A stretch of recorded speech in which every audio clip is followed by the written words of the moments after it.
아멘.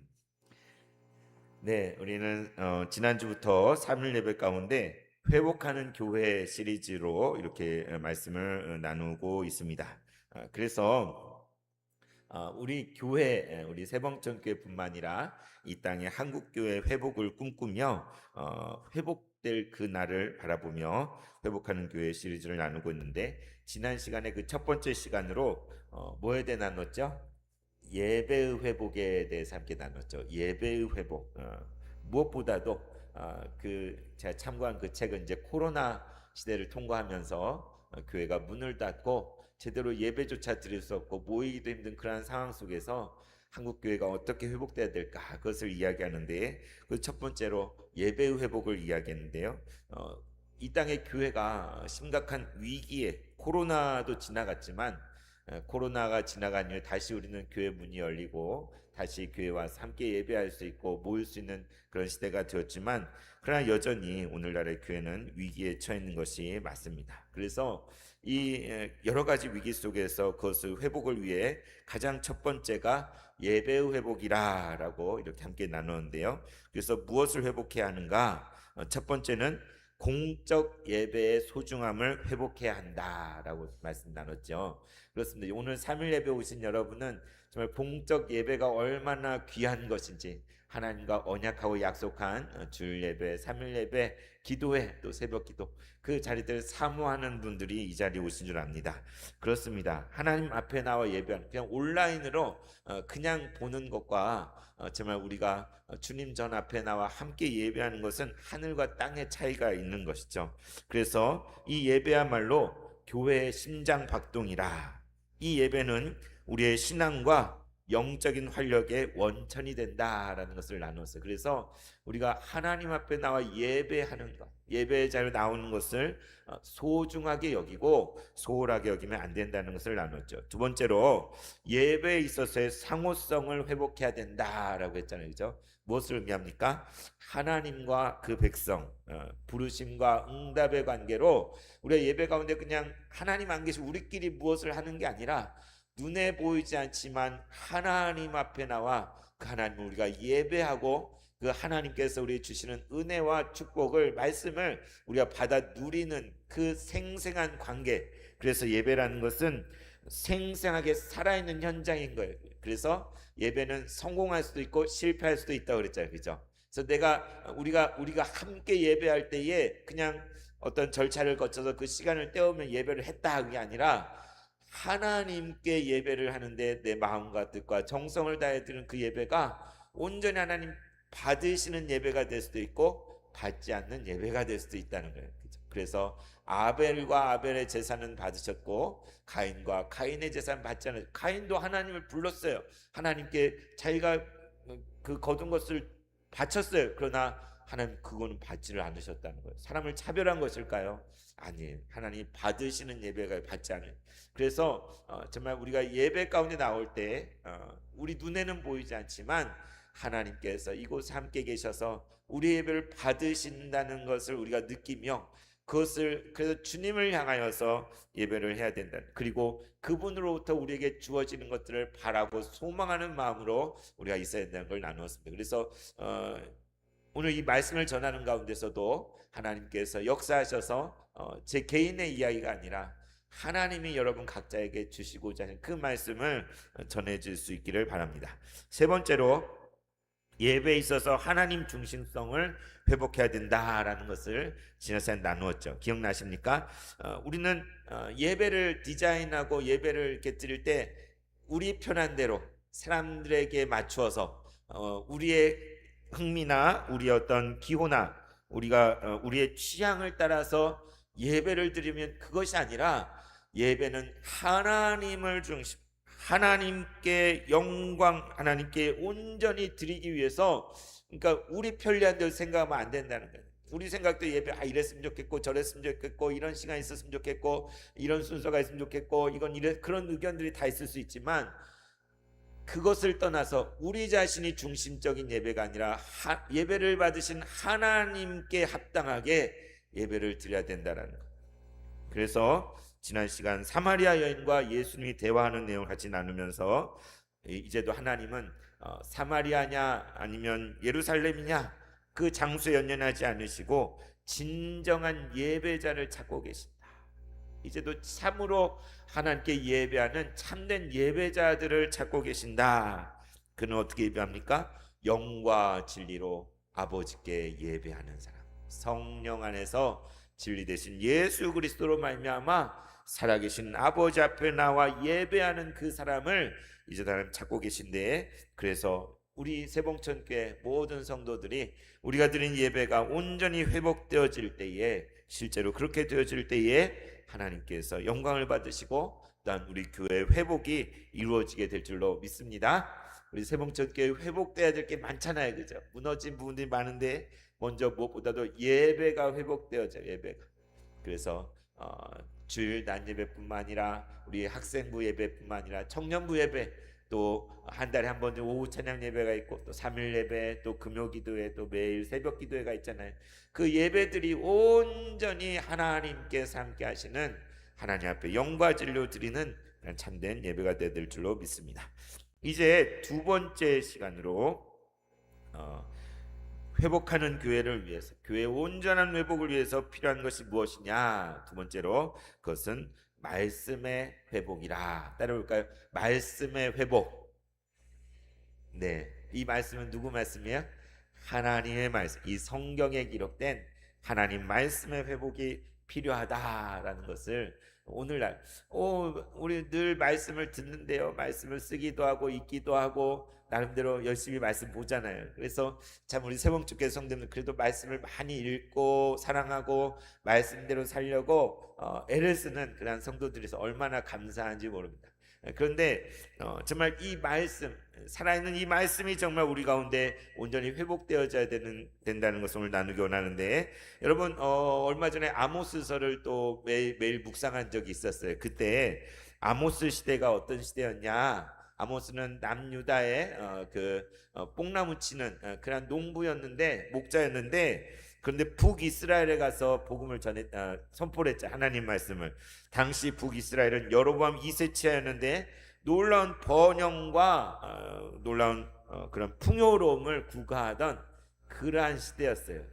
너무나 솔로몬 시대 못지않게 번영하고 모든 것이 풍부하고 너무나 잘 사는 그러한 시대에 북이스라엘의 아모스가 선지자로 활동했는데, 그러나 이러한 번영과 풍요로움의 이면에는 어떠한 일이 있었습니까? 그 가운데 극심한 빈부의 격차가 있었고 사회적인 불평등이 가득했고, 또 재판을 뇌물을 받고 굽게 하는 재판들이 있었고, 종교 지도자들은 종교적인 위선에 사로잡혀 있어서 겉으로는 하나님을 잘 섬기는 것처럼 하고 있지만 그 속은 냄새나고 썩고 부패하고 우상 숭배가 만연한 그러한 시대가 바로 아모스가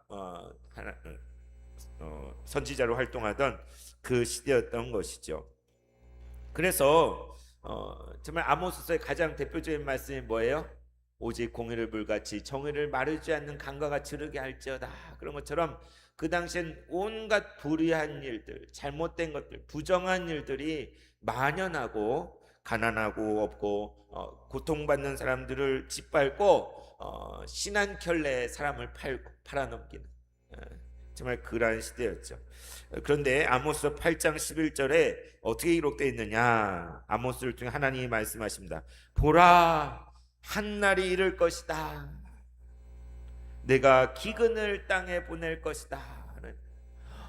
이렇게 번영하고 풍요로운 세상에 하나님께서 기근을 그 땅에 보내시는데 깜짝 놀랄 일이죠. 근데 그게 어떤 기근이에요? 양식이 없어 줄이는 기근이 아니고 물이 없어 가란 기근이 아니요. 그러니까 기근이라는 것은 먹을 게 없고 마실 물이 없는 게 기근이잖아요. 모든 게 황폐해져서 헐떡거리며 정말 물 한 모금 얻기 위해서 아무리 방황해도 그걸 얻을 수 없는 그러한 기근들, 창세기에 보면 아브라함 때나 이삭의 때나 정말 그러한 기근들이 한 번씩 닥치면 도저히 살 소망이 없어서 애국으로 내려가기도 하고 살방도를 찾아 이리저리 애를 쓰는 그런 걸 우리가 보기도 했잖아요. 그런 것처럼 그 당시 기근이란 건 무시무시한 거예요. 방법이 없어요. 그냥 죽어나가는 거예요. 그런데 그런 기근을 보낸다고 얼마나 깜짝 놀랄 일입니까? 그런데 더 놀라운 것은 양식이 없어 줄이는 것이 아니요 물이 없어 가라는 것이 아니요 어떤 기갈이에요? 여호와의 말씀을 듣지 못하는 기갈이라. 뭐가 없다는 거예요? 먹을 것도 있고 마실 물도 있지만 하나님의 말씀이 사라져 버리겠다.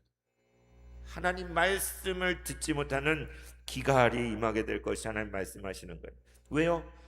말씀하셔도 듣지를 않으니까.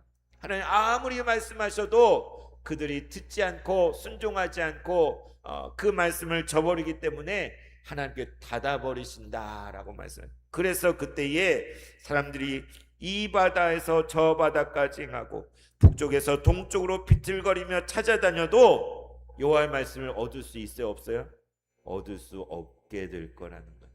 아무리 젊은 사람들, 신체 건강한 사람들도 다 비틀거리며 쓰러지게 되는 그러한 기근, 하나님의 말씀을 듣지 못하는 그 기근, 그 말씀을 얻어보려고 바다로 나가고 이 바다로 저 바다로 먼 바다로 항해를 해도 그 말씀을 들을 수 없고, 동서남북 어디를 다녀도 어디에 말씀이 있나 찾아서 헤매도 비틀거리면서 그걸 찾아다녀도 결코 찾지 못하게 되는, 하나님 말씀이 사라져버리는 그러한 기근이 임하게 될 것이는, 다시 말하면 영적인 기갈이 임하게 된다는 거죠. 그 땅에. 당시 사람들은 그랬을지 모르겠어요. 기근이 임한다고 하니까 겁을 먹었다가 양식이 없어 줄이는 게 아니라고?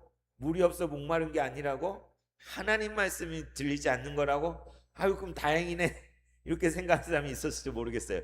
아 진짜 기근이 아니네, 막 이렇게 굶어 죽거나 목말라 죽을 그런 기근이 아니고 하나님 말씀이 안 들리는 기근이라니, 아이고 그냥 등 따시고 배부르면 됐지, 잘 먹고 잘 살 수 있으면 됐지, 하나님의 말씀 좀 없다고 뭐 이렇게 죽고 사나 이렇게 생각을 하고 괜찮다 다행이다 라고 생각할지도 모르겠습니다. 그러나 이것이 바로 우리가 살아가고 있는 오늘의 모습이 아닌가 싶습니다. 오늘날 사람들은 어떻습니까? 많은 사람들이 교회를 떠나갔어요. 너무나 쉽게 교회에 등을 돌렸다. 교회가 물론 실망을 주고 정말 교회답지 못한 모습이어서 상처를 주기도 하고 그런 것도 많이 있는 게 분명합니다. 그러나 어쨌든 많은 사람들이 이제 교회를 떠나고 예배 자리를 떠나고 하나님 말씀을 더 이상 듣지 않는 곳으로 가버린 거예요. 그리고 하나님의 말씀, 이 성경 말씀을 듣기보다 그것을 대신하는 이 세상의 수많은 목소리들, 이 세상에 들려온 수많은 것들이 있잖아요. 그럴듯해 보이는 것, 대단한 것들, 그런 관심거리들이 얼마나 많이 있습니까? 예전에는 교회 학교가 부흥했잖아요. 아이들이 엄청 넘쳐났죠. 왜 그래요? 주위에 놀 것도 없고 먹을 것도 없고 재미있는 게 아무것도 없었는데 교회 가면 재미있고 말씀도 듣고 노래도 하고 같이 뭘 먹고 선물도 주고 너무 좋잖아요. 그래서 교회 꾸역꾸역 몰려왔어요. 어린아이들 교회 안 가면 이상했어요. 그러나 오늘날은 어떻습니까? 교회밖에 좋은 게 너무나 많아요. 굳이 아이들이 교회 가지 않아도 즐길 거리, 먹을 거리, 가지고 놀 것들이 너무나 많아서 교회 가서 시간 낭비하고 싶지 않아요. 굳이 교회 안 가도 세상에서 제공해준 수많은 것들이 있어서 교회에 갈 필요가 없는 거죠. 여러분, 제가 이전에 교회에서 어디 시골 교회를 방문한 적이 있습니다. 그런데 시골 교회에 가면 성도들이 꽤 있을 거죠. 성도들이 안 나온대. 왜 그러냐 봤더니 다 부자래요. 근데 가난할 때는 교회를 다 나왔는데 이제 먹고 살만하고 전부 다 땅이 있고 집 있고 다 뭐 먹고 사는데 걱정을 사니까 교회를 아무도 안 나온대. 목사님이 그러시대. 야, 시골도 그렇고 잘 먹고 잘 사니까 하나님의 은혜라고 생각하는 것이 아니라 굳이 교회 갈 필요 없어, 그냥 나는 내 소일하고 놀러 다니고 그냥 이렇게 돈 벌고 하면서 살면 아무것도 부족한 게 없으니 교회 갈 필요가 없잖아요. 그래서 사람들은 하나님 말씀을 듣지 않고 오히려 세상에서 들려오는 많은 것들, 세상에 있는 많은 흥미와 관심거리를 찾아서 교회를 떠나고 더 이상 교회를 필요로 하지 않고 하나님 말씀을 들으려 하지 않는 그런 세상이 점점 돼가는 것 같습니다.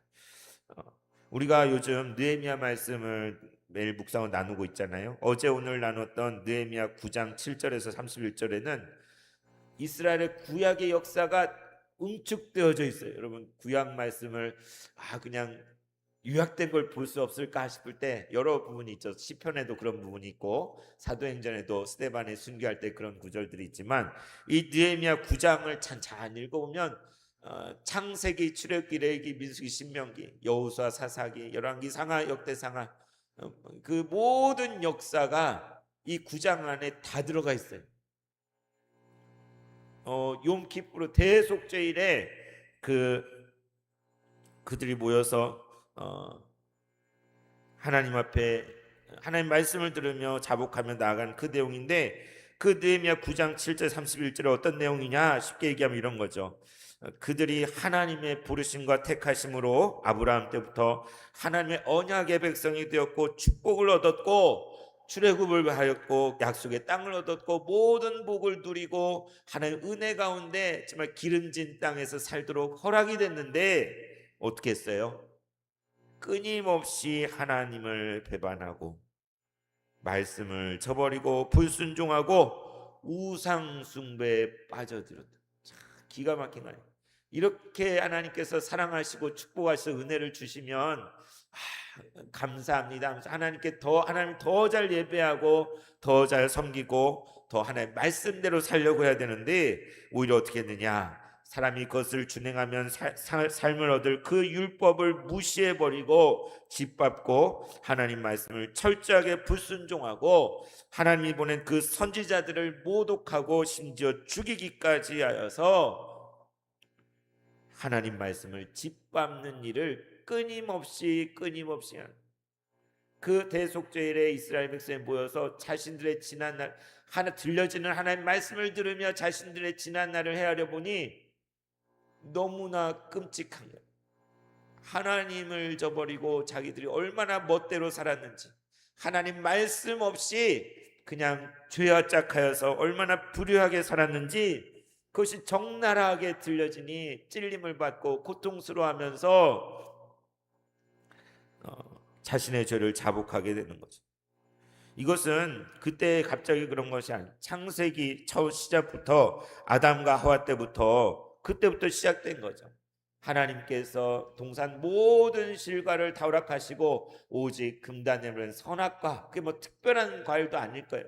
단지 나는 하나님이고 너는 피조물인 인간이다, 그 구분을 짓는 게 그 선악과인데 이 하나를 금지하였을 뿐인데 그것 때문에 하나님을 원망하고 하나님을 악한 신으로 여기고 하나님 우리를 뭔가 속인다고 생각을 하고 교만하여져서 하나님과 같이 되려고 맨 처음 명령한 그 한 구절, 선악과를 절대 먹지 말란 그것을 어기고 손을 댔잖아요.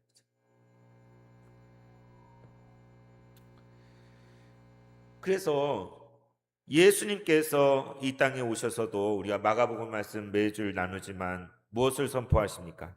하나님의 나라를 선포하시잖아요. 예수님이야말로 이 땅에 오신 살아있는 말씀이죠. 하나님의 말씀, 생명의 말씀이신 예수님이 이 땅에 직접 오셔서 우리에게 하나님의 나라를 선포하고 가르쳐 주셨습니다. 그리고 예수님이 베푸신 모든 기적과 이상, 병고침과 여러 놀라운 기적들, 그것은 무엇입니까? 바로 주님이 가르치신 그 모든 것에 대한 살아있는 예시들이고 증거들인 거죠. 병의 치유를 통하여, 귀신을 내쫓는 일을 통하여 바람과 광풍과 바다를 멈추게 하는 일들을 통하여 진정 온 세상을 다스리시는 분이 누구인지, 이 세상이 누구의 것인지 정말 하나님의 통치와 다스림이 이미 임하였다는 것을 예수님께서는 온몸으로 증거하시고 가르치셨어요. 그런데 여러분, 우리가 말씀을 거듭 보면서 보는 건 무엇입니까? 바로 코앞에서 예수님께서 진리에 대해서, 하나님 나라에 대해서 선포하시고 말씀하시고 보여주시는데 그것을 듣고 보는 사람들이 도무지 깨닫지를 못하는, 심지어 제자들조차 잘 이해를 못하는 거예요. 예수님께서 그래서 들을 끼 있는 자는 들을지어다 라고 말씀하실 수밖에 없었던 거죠. 사람들은 예수님의 말씀을 들으면서도 그 말씀을 온전히 깨닫기보다 예수님이 하는 그 놀라운 기적들, 놀라운 이적들에만 흥분하거나 또는 예수님을 자기들의 생각대로 이용하려고 들죠. 어떻게 했습니까? 오병이어의 기적을 베풀어서 어떻게 했어요? 예수를 잡아다가 억지로 왕을 삼으려고 했잖아요. 로마의 앞자리인데 이제 예수를 앞세워서 우리가 독립투쟁을 하면, 독립전쟁하면은 우리 이스라엘이 모든 압제에서 벗어날 수 있다라고 생각해서 예수님을 강제로 잡아다가 왕을 삼으려고까지 사람들은 했어요. 그리고 그 제자들도 예수님을 통해 성공을 해보려고, 뭔가 신세를 화려하게 이렇게 탈바꿈해 보려고 그런 생각을 가지고 예수님을 쫓아다니기도 했죠. 또 어땠습니까? 또 어떤 이들은 그 예수님 때문에 너무나 기분이 나쁘고 속이 상해서 자신들의 이득을 다 앗아간다라고 생각을 해서 그 예수님을 질투하고 시기하고 미워하고 거부하고 그 말씀을 듣지 않았었죠. 예수님 그러한 상황 속에서 이 땅에 오셔서 하나님의 말씀을 전파하신 것입니다. 그런데 이것은 그 옛날 2000년 전에만 해당되는 것이 아니라 오늘날에도 성경에 대한 사람들의 반응을 보면 이와 비슷해요. 하나님 말씀에 대해서 여기 예배 가운데 오신 여러분들은 하나님 말씀을 사랑하잖아요, 그렇죠? 하나님 말씀대로 살려고 애를 쓰잖아요. 하나님 뜻을, 나를 향한 하나님의 뜻을 발견하기에 말씀 앞으로 여러분 나가고 있죠. 그런데 어떻습니까? 오늘날 사람들은 이 말씀에 대해서 무관심해요. 성경에 대해서 무관심해요. 성경이 무엇을 말하는지 관심이 없어요. 그냥 두꺼운 책으로 여기는 거예요. 또는 어떤 사람들은 자신의 지식의 한 자락을 자랑하기 위해서 성경을 읽어보기도 하고 그것을 인용하기도 하고 내가 성경에 대해서도 이렇게 말할 수 있다라고 과시하려고 성경을 이용하기도 합니다. 또 어떤 사람들은 자신의 이기적인 동기에 활용하기 위해서 하나님 말씀을 아전인수적으로 끌어다가 써먹어요. 우리도 그런 실수를 할 때가 참 많지 않습니까? 하나님의 말씀을 왜곡시켜서 자신의 어떤 목적을 위해, 자신의 목적을 이루기 위한 수단으로 활용을 하는 것이죠. 가장 대표적인 게 무엇입니까? 옛날에 모든 위에 있는 권세들에 복종하라 라고 바울을 통해 편지 가운데 있는 그 말씀을 가지고, 아니 성경에 위에 있는 권세에 복종하라 했으니 무조건 복종해야 되는 거 아니냐, 그걸 실제로 이용했어요. 가끔 정치인들도 성경 구절들을 인용하기도 하잖아요, 그렇죠?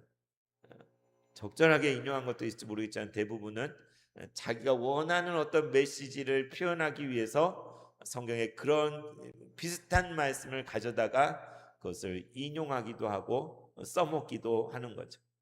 그래서 독재 시대에, 군부 정권 시대에 모든 위에 있는 권세에 굴복하라고 했는데 그 저항하는 것은 잘못된 것이야 라고, 물론 그 말씀이 우리에게 성경에 기록된 그 말씀이 의미하는 바를 우리가 잘 살펴보고 이해하고 그 가운데 순종해야 되는데 그것을 불의한 권력 아래에 그 모든 것들을 무조건적으로 받아들이고 순응하라는 식으로 그것을 이용하기도 한 시대가 있었던 것이죠. 여러분, 더 나아가서 성경에 무관심하거나 자기의 이기적인 목적을 위해서 아전인수적으로 그러다 수단으로 사용하거나 이런 것에서 더 나아가서 대다수의 많은 사람들은 성경 말씀을 믿지 못하고 오히려 거부한 하나님 말씀 듣기를 싫어하는 것이죠. 하나님 말씀을 지겨워하고 들으려고 하지 않습니다. 왜 그렇습니까? 하나님 말씀이 자기의 생각과 다르기 때문이죠. 내 생각, 내가 하고 싶은 것과 다른 것을 이야기하기 때문에 성경 말씀을 듣기 싫어하고 거부하고 있습니다. 여러분, 우리에게 다음 세대들이 참 소중하고 귀하잖아요. 그런데 요즘 젊은 세대, 그들의 트렌드의 핵심이 뭔지 아세요? 재미예요, 재미. 재미가 있냐 없냐를 가지고 재미있으면 선한 것이고 재미없으면 악한 거예요. 그래서 저도 깜짝 놀랐어요. 저희 아이들이 학교를 다니잖아요. 학교 생활하면서 친구들과 어울리면서 보고 듣는 것들이 있잖아요. 가끔 어떤 걸 물어봐요. 그러면 그때마다 이제 대답을 해주고 이렇게 하는데, 그런데 최근에 뭐 PD수첩이나 여러 기사를 보고는 너무나 깜짝 놀랐어요. 우리 아이들이 누군가 다른 사람들 조롱하고 모욕하고 희롱하고 혐오하는 것에 너무나 많이 길들어져 있어가지고 그게 재밌어서 그렇게. 일배라는 거 들어보셨습니까? 뭐 일간 베스트 해가지고 일배 여러분 들어보셨습니까? 일배에 우리 아이들이 많이 물들어 있는데 재미로 한대요. 재미로 다른 사람을 혐오하고 조롱하고 모욕하는 것을 일상화해 가지고 표출하는데, 어, 여러분 옛날 들어보셨어요? 세월호 사건 있잖아요. 세월호 사건 참 우리 모두에게 아픈 일이잖아요. 수많은 어린 학생들과 많은 사람들이 안타깝게도 바다에서 목숨을 잃은, 그래서 참 국가적으로 슬펐던 그러한 일이 세월호 사건이잖아요. 그죠? 어, 그것을 뭐 절대화할 것은 또 아니지만, 그런데 그 유가족들이 언젠가 그 광화문에서 이렇게 정부에 뭘 요구하는데 잘 안 들어주니까 단식하면서 밥을 굶으면서 이렇게 어, 단식하고 있었던 시절이 있었어요. 근데 여러분 그때 기사를 생각나는지 모르겠지만 그때 일단에 어떤 사람들이 가가지고 단식하고 있는 그 유가족들 앞에서 막 피자를 먹고 막 뭘 음식을 가져 먹으면서 그 앞에서 조롱하면서 막 그런 퍼포먼스를 한 일들이 있었어요. 기억나시는지 모르겠죠. 그래서 옛날엔 일베가 처음 시작했을 때는 그냥 인터넷상에서 자기들 억눌려 있는 것을 배설하고 그냥 막 일탈하고 표현하는 그 부끄러운 건지 알면서 그냥 몰래 몰래 자기들끼리 그런 식으로 일베가 있는데, 이게 점점 확산이 돼 가지고 모든 아이들 가운데 공개된 곳에서 아무렇지도 않게 누군가를 조롱하고 혐오하고 그런 것들이 아무렇지도 않게 표출되는 그런 세상으로 바뀌어 버렸어요. 제가 한 영상을 봤는데 어떤 청년이 그 세월호 학교 단원고등학교잖아요. 그 학교의 교복을 사가지고 교복을 입고 일베에 어떤 표시를 하면서 어묵을 먹는 사진을 인터넷에 올렸대요. 여러분 어묵이 뭘 의미하는지 아세요? 죄송합니다. 끔찍한 이야기인데 세월호에서 희생된 사람들을 어묵에 비유를 한대요. 오뎅에 비유를 한대요. 물에 불어가지고 오뎅절, 어묵절, 그 말을 아무렇지도 않게 쓰는. 근데 어떤 청년이 그 단원고 교복을 사서 입고 일베 표시를 하면서 어묵을 먹는 사진을 인터넷에 올렸어요. 이게 저도 몰라 이런 거 잘 몰랐는데 이게 엄청나게 조회수가 올라오고 대박을 터뜨린 거예요. 아이들이 여러 가지 환호를 한 거예요. 이게 환호할 일인가요? 여러 가지 환호를. 근데 이게 사회적인 이슈가 됐다는 거예요. 그래가지고 수사가 들어가고 누군지 알아가지고 조롱과 모욕하고 혐오한 죄로 징역 4개월을 살았다는 거예요. 징역 4개월을. 실제로 실형을 살았대요. 그런데 저도 잘 몰랐던 일. 그런데 이제 시간이 지나서 어느 기자가 이제 그 청년이 지금 어떻게 지내나 찾아가 인터뷰를 한 거예요. 이렇게 좀 만나서 얘기를 나눌 수 있습니까? 하니까 얘기할 수 있다고 그래서 그 사람 그 청년을 인터뷰를 했어요. 그래서 이거 왜 올렸는지 왜 이렇게 됐는지 그런 것들 다 이야기를 하는데 솔직하게 다 얘기를 하더라고요. 그런데 그러다 이제 물은 거예요. 음, 징역을 4개월이나 살았는데 후회하지는 않습니까? 라고 물어봤어요. 그러니까는 그 청년이 후회하지요. 후회하지. 후회한다고 그러니까 우리는 뭘 생각해요?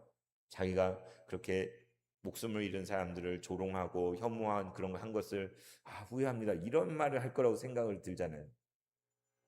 뭘 후회하는지 알아요? 내가 엄마에게 가스라이팅 당해서 죄를 인정한 걸 후회한다. 처벌 안 받아도 되는 일인데 엄마가 가스라이팅을 했대요. 아마도 엄마가 너 이거 인정해야 벌을 덜 받는다. 네가 잘못했다고 해야 처벌을 덜 받는다. 그렇게 얘기를 했겠죠. 근데 처벌 안 받을 수 있었는데 엄마가 가스라이팅을 해서 내가 인정을 해서 내가 처벌받은 게 후회되고, 그리고 그것을 해외 사이트에다 올렸으면 처벌을 받지 않았을 텐데 국내 사이트에 올려서 내가 처벌받은 게 후회됩니다.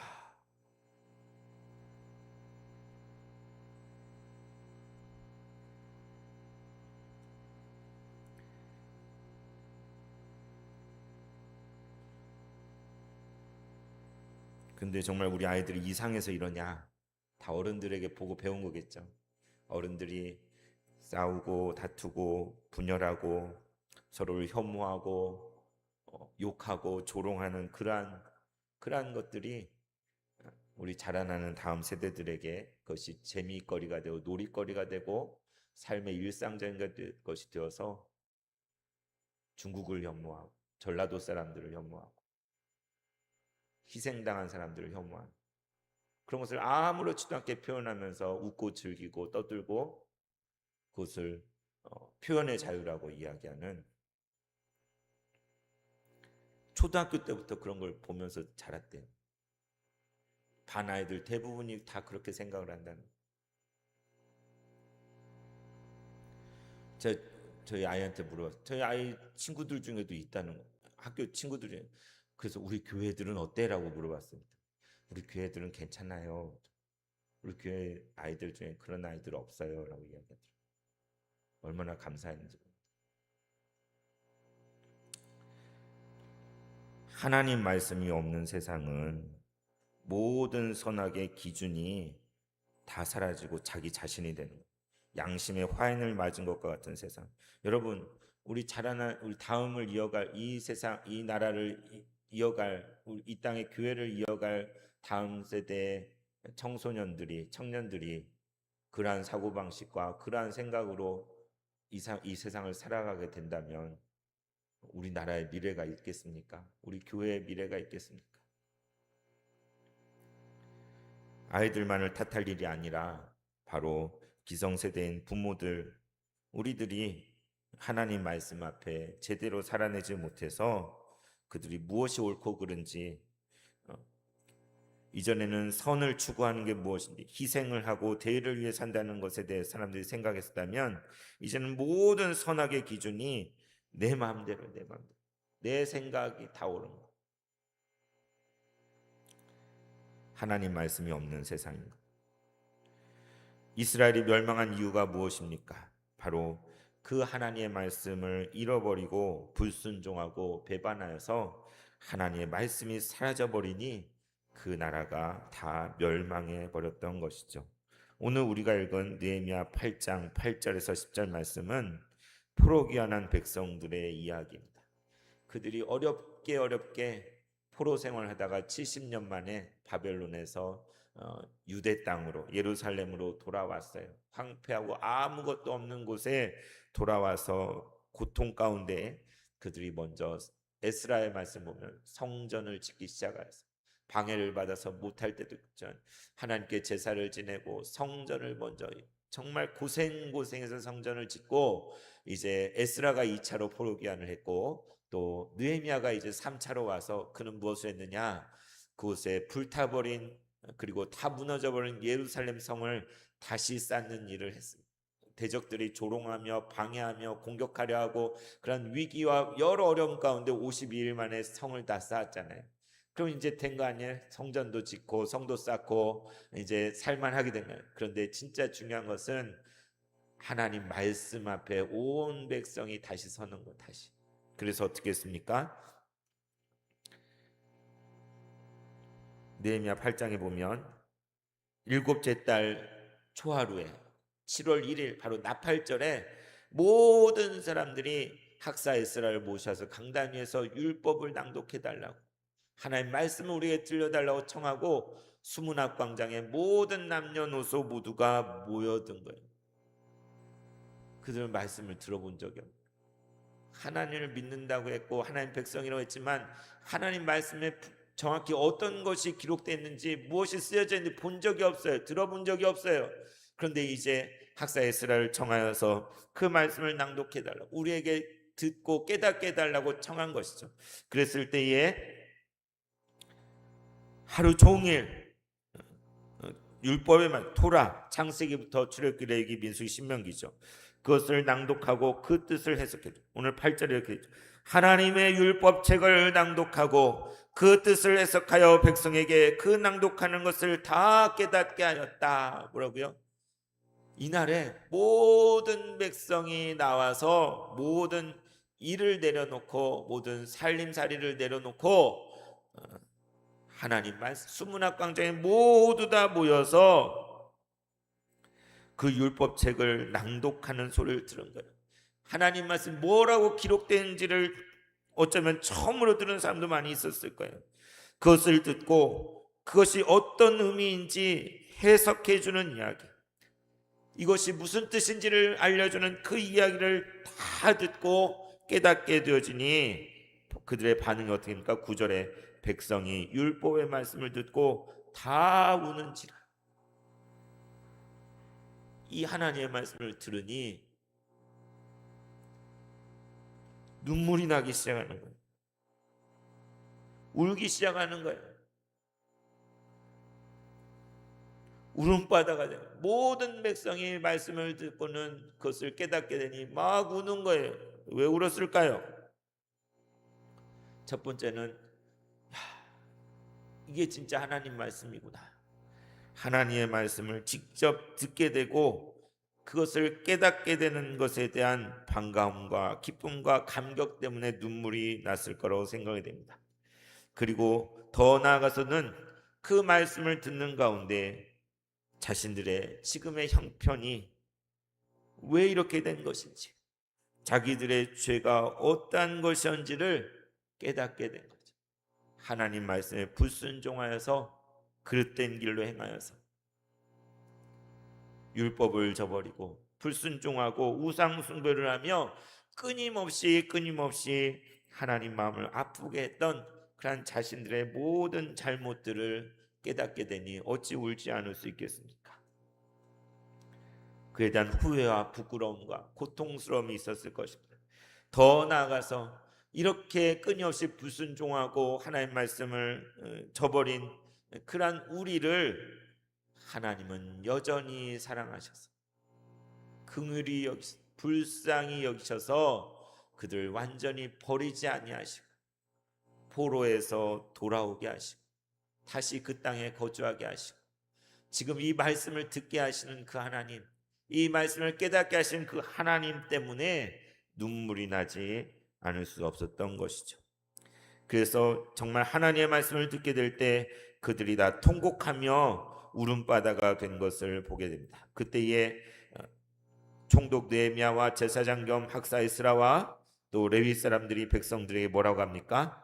오늘은 너희 하나님 여호와의 거룩한 날이니 슬퍼하지 말며 울지 말라라고 이야기하고 또 뭐라고 얘기합니다. 너에게 있는 것 살찐 것을 먹고 단 것을 마시되 준비하지 못한 자들과 나누어 먹고 이날은 성일이니 근심하지 말고 기뻐하라, 즐거워하라. 지금 울고 있는 사람들에게 뭐라고 얘기하냐? 오늘은 여호와의 거룩한 날이다. 하나님 앞에 나와 있는 날이니 이제 눈물을 거두고 이제 애통함을 거두고 너에게 있는 가지고 있는 먹을 것들을 서로 나누어 먹어. 서로에게 나누어 주고 함께 먹으며 기뻐하여라. 그러면서 뭐라고 합니까? 여호와로 인하여 기뻐하는 것이 너희의 힘이니라. 뭐라고요? 우리의 힘이 뭐라고요? 하나님으로 말미암아 기뻐하는 것이 우리의 힘이래요. 다시 말하면 하나님의 말씀을 듣고 그 말씀을 즐거워하고 기뻐하는 것이 너의 힘이다. 시편 1편에 있는 것처럼 여호와의 율법을 즐거워하여 주야로 묵상하는 사람이 복이 있다고 했잖아요. 하나님의 말씀이 들려질 때 이 말씀 듣는 것을 송이꿀보다 달게 여기고 그 무엇보다도 귀한 것으로 여기고 정말 그 말씀 듣기를 즐거워하고 기뻐하며 그 말씀을 사모하는 그 말씀 앞에 나아갈 때에 다시 살아나게 된다는 거죠. 여호와로 인하여 기뻐하는 것이 너희의 힘이니라. 우리의 힘은 오직 하나님으로 말미암은 줄 믿습니다. 그렇게 이야기했을 때 11절 12절 보면은 이제 백성이 순종을 하죠. 그 말씀대로 서로에 있는 것을 나누어 먹으며 감사하며 기뻐하며 그 남은 날들을 보내는 것들을 보게 됩니다. 여러분, 이 포로기한한 백성들이 다시 하나님 말씀 앞에 섰을 때에 회복이 시작되는 거예요. 성전을 짓고 성을 쌓고 그러한 것으로 다 된 것이 아니라 다시 하나님의 말씀이 들려질 때에 거기로부터 우리 자신이 누구인지를 알게 되고 하나님이 어떤 분인지를 알게 되고 우리가 이제까지 어떻게 행했는지를 우리가 깨닫게 되고 어떻게 살아야 되는지를 알게 되는 것이죠. 여러분, 하나님 말씀이 회복되어질 때에 진정으로 회개하는 마음이 그 가운데 일어나며 공동체 가운데 관계가 다시 회복되어지며 다시 온전케 되는 그러한 역사, 기쁨이 다시 회복되는 그러한 역사가 일어나게 될 줄로 믿습니다. 여러분 각자의 삶 가운데 말씀을 다시 회복하십시오. 제가 대신방에 보면 좀 어떤 경우는 성경책을 아무도 안 갖고 계신 분들 계세요. 핸드폰에 다 있으니까 그죠? 핸드폰 보면 되잖아요. 근데 성경을 좀 가지고 다녔으면 좋겠어요. 좀 불편하더라도 하나님 말씀을 소중하게 여기고 하나님이 뭐라고 말씀하시나 귀 기울이고 그 말씀대로 살려고 몸부림치고 애쓰고 말씀에 순종하려고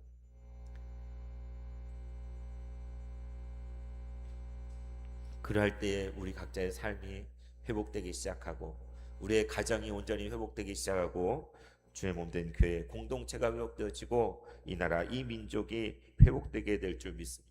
말씀 앞에 다시 서야 돼요. 다시 말씀 앞에 서게 해야 돼요. 우리의 삶이 우리의 사랑하는 이들 우리가 돌아오는 토요일날 전도대회를 하면서도 우리가 무엇으로 우리 전하는 것입니까? 하나님의 사랑을 무엇으로 전할 수 있어요?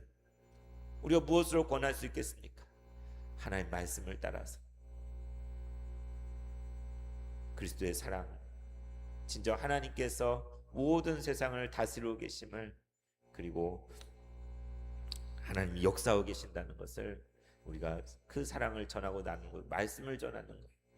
그래서 오늘 우리가 함께 나눈 것처럼 우리의 삶 속에 다시금 이 말씀이 어떠한 것인가, 하나님 말씀이 있고 없고가 어떤 차이를 나타내는가, 우리 다음 세대들 자녀들 말씀이 필요해요. 우리 학생부에서 우리 집사님 수고해서 밤마다 10시에 성경 읽기를 하는 게 얼마나 감사한지 몰라요. 저희 아이를 학원에서 태우고 오면서 아이가 틀어놓은 걸 저도 들어요. 성경 같이 읽는 거 저도 같이 듣습니다. 운전하면서. 근데 우리 아이들을 말씀으로 붙들기 위해서 그렇게 우리 선생님들이 애쓰고 수고하는 게 얼마나 감사한지 모릅니다. 정말 우리의 삶이 다시 말씀으로 회복되어지 우리 교회가 말씀으로 회복되는 그런 교회가 될 수 있기를 진심으로 축원합니다. 찬송가 446장 부르고 기도하겠습니다. 주 음성 외에는 참 기쁨 없도다. 주 음성 외에는 참 기쁨 없도다. 날 사랑하신 주 늘 계시옵소서. 기쁘고 기쁘도다. 항상 기쁘도다. 나 주께 왔사오니 복 주옵소서. 나 주께 왔으니 복 주시옵소서. 주 함께 계시면 그